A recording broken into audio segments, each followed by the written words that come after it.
I don't take pleasure in anything I'm about to say. Can you hear me?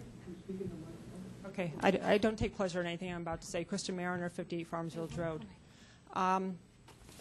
Okay, ordinance number 23807, an ordinance creating an ethics policy for elected officials, board, and commission member states, in part.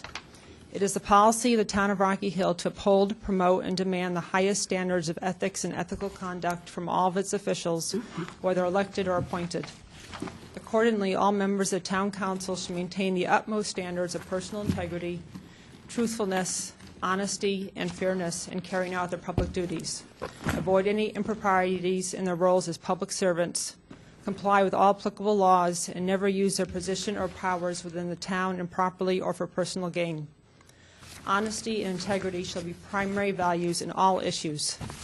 The public trust in the town council can be a reality only when the public officials are truthful. A brief overview.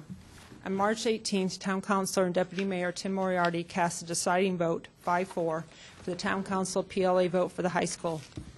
Earlier in the evening, another Town Councilor asked Mr. Moriarty if he was going to recuse himself on this vote. Mr. Moriarty declined by stating that he would not receive any economic benefit from the project going PLA. At the end of the meeting, Mayor Anthony LaRosa unexpectedly announced his resignation.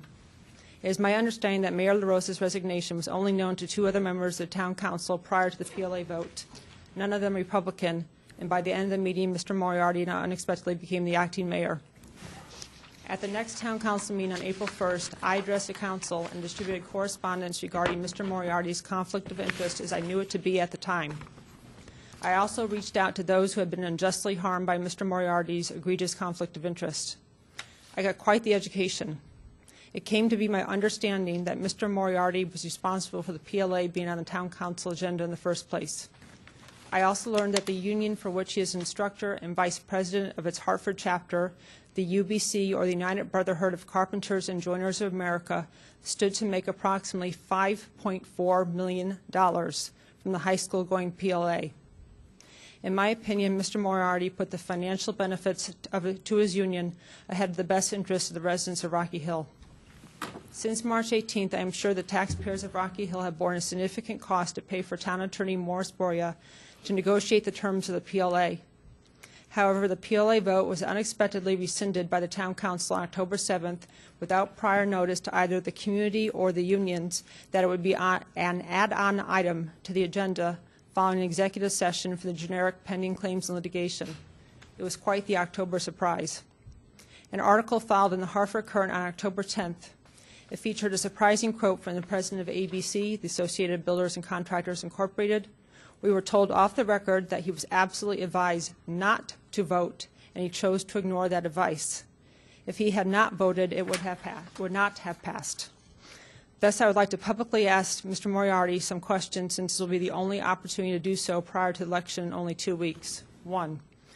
Why did you not recuse yourself on the PLA vote on March 18th, especially when you were told not to vote on the PLA matter?